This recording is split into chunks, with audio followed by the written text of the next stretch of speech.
government's control. And the situation isn't great in other allied Sahel nations either. So what are they doing about it? Forming a joint force, apparently. This force Okay, this should be about as simple as it gets. The store knows you're en route. As soon as they confirm receipt of the parts, they'll release the funds. Standard disclaimers apply. In the event that you're intercepted, everyone you've ever known will deny all knowledge of your actions. I have a duty to warn you about the potential for bad actors to have tracked this shipment. Blah, blah, blah, blah. You know the score. The alliance was formed last September, and 6 months later, they're still working out the details. The fact is, these countries had more options before the coups. They had help from more neighboring nations. They had Western support, and support from a UN mission. None of them managed to eradicate the terror groups. Now, the coup coalition promises to do it with less soldiers. Striking out alone isn't the best option.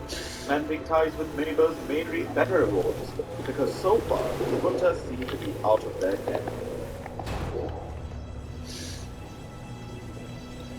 Now let's focus on Egypt, who's making headlines thanks to its crumbling economy.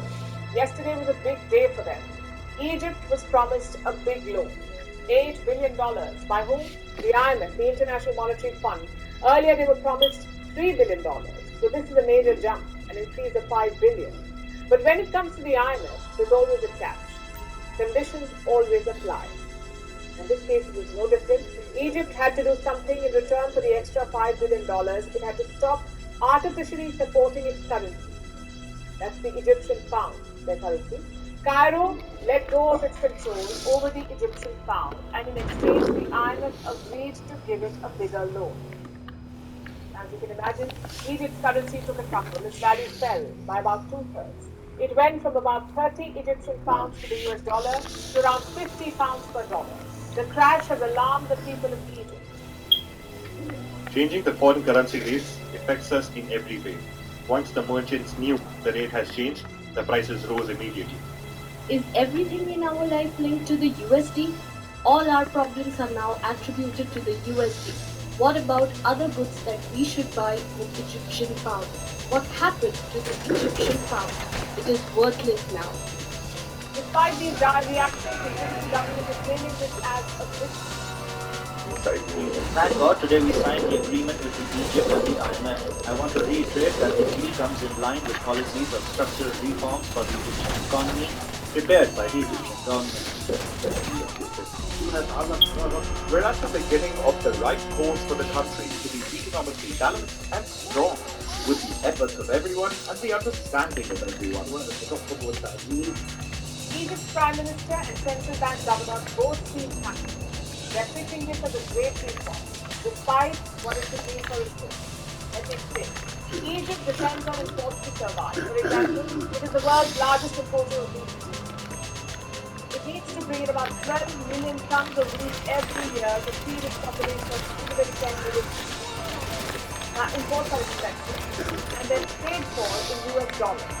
So Egypt needs foreign currency at reasonable rates. That's why it has set the Egyptian pound steady at about 30 pounds per dollar for almost a year. This should have fixed prices stable. Those fake ads really drive you mad. But when you download it, it's a totally different game. That's crazy, right? But today, I finally found a game that's exactly the same as it's shown in the app.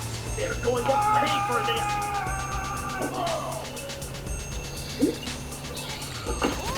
Yeah, nice!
But that's not what happened.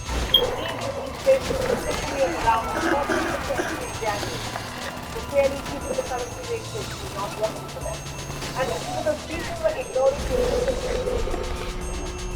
There was a black market dollar rate in Egypt. Foreign currency was hard to get at the official prices, so traders bought this currency in the black market and passed on the difference to the customer.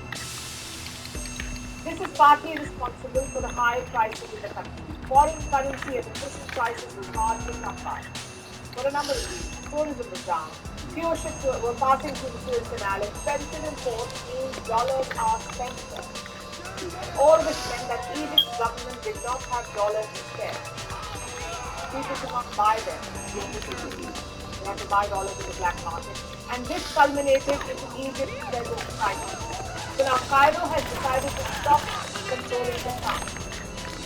This will help the official and black market rates converge. The whole prices will go down as a result. Egypt's central bank will also increase interest rates by 600 basis points or 6%. They hope this might also help curb inflation. Regarding the Monetary Policy Committee's decision to increase interest rates by 600 basis points during the extraordinary meeting today, the aim is containing the inflation rate and speeding its decrease to approach a single digit in the medium term. Single-digit inflation is an ambitious goal, but Egypt has given itself a system shot. It will take some time to see the results, but hopefully it will step in the right direction. Our next story is from India. Today, the Indian Prime Minister visited Kashmir, his first trip to the valley after 2019, where the special status to Kashmir was revoked. The Prime Minister has decided to government. In fact, he was there last week. But today's visit to Srinagar is the first in 5 years. The visit has captured global attention because it is a statement of intent. Since 2019, the narrative around Kashmir, especially in the Western press, has been around the security of Kashmir and the deployment of troops, or to the communication disruption. But Kashmir has moved on, and Prime Minister Modi's visit is an attempt to shift the conversation to highlight the progress that Kashmir has made in the last 5 years. The Prime Minister used the opportunity to talk up the development projects in the valley. During this visit, he announced another 53 projects worth over $700 billion. This is also comes ahead of India's upcoming general election. Our next report has more details. It couldn't have been timed better. The general elections are on the horizon in India. The date could be announced in a matter of weeks.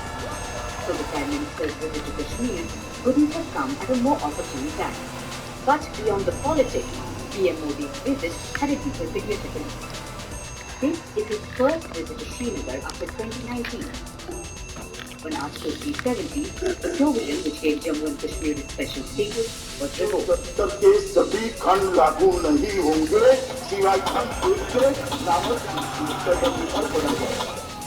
Earlier, Jammu and Kashmir was a state.